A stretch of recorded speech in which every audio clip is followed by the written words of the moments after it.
And the opposition fighters in Syria might be getting help from a different source in the form of training from the U.S. private security firm formerly known as the notorious Blackwater Group. Security circles reportedly confirmed the information, which was released earlier by WikiLeaks, that the company is sending mercenaries from Iraq into Syria. Let's now discuss this with Christoph R. Horstel, who's a government and business consultant. He joins us live from Germany. Mr. Horstel, so what exactly will these mercenaries be doing in Syria? According to my sources in Syria, the obvious task is doing targeted killings, doing terrorist attacks, and then also engaging in shootouts with security personnel or interfering in peaceful demonstrations.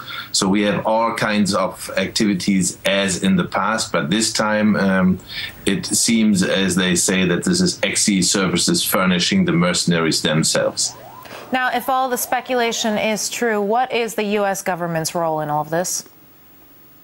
We can say very clearly, and there's ample proof of it, that without the United States of America, any interference in Syria would not have been possible. It is very clear that neither Qatar, nor Saudi Arabia, nor France, nor Britain, nor Turkey would dare doing anything in Syria without a very clear-cut green light, okay, or go from Washington.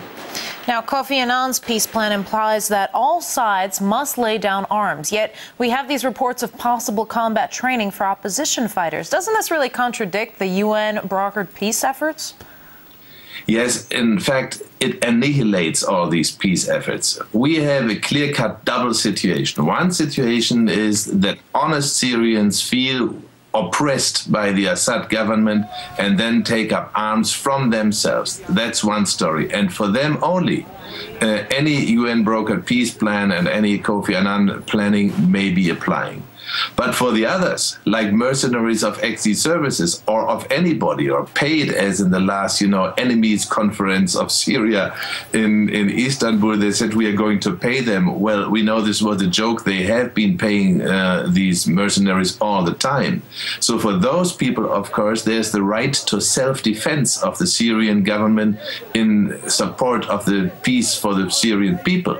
So that is a very clear-cut violation of any peace effort in Syria, that mercenaries are being sent there. And that means it is vital now that there will be accusations in the Security Council of the United Nations against the US and all their supporters in this Syrian war under the table, as I will call it. Now, what about the international community? How can we expect them to act to preserve the already fragile ceasefire?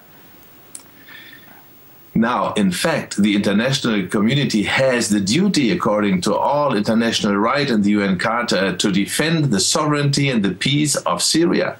And that means they would have to oppose policies projected by the US, by France, Great Britain, Turkey, Qatar, and Saudi Arabia, and others who might interfere there. I understand that also Germany is involved with secret services personnel on the ground. So this cannot continue this way. We cannot allow a group of countries, even if it's NATO and I'm a NATO citizen, to plunge peaceful nations into war. Even if we are criticizing Assad's government and the style of it, of course there was torture, there were prisons, there were killings, yes. But this is not a reason to stage an international war little by little. All right. Christoph R. Horstel, Managing Director of Horstel Networks, live from Germany. Thanks for being with us. Thank you, Karen.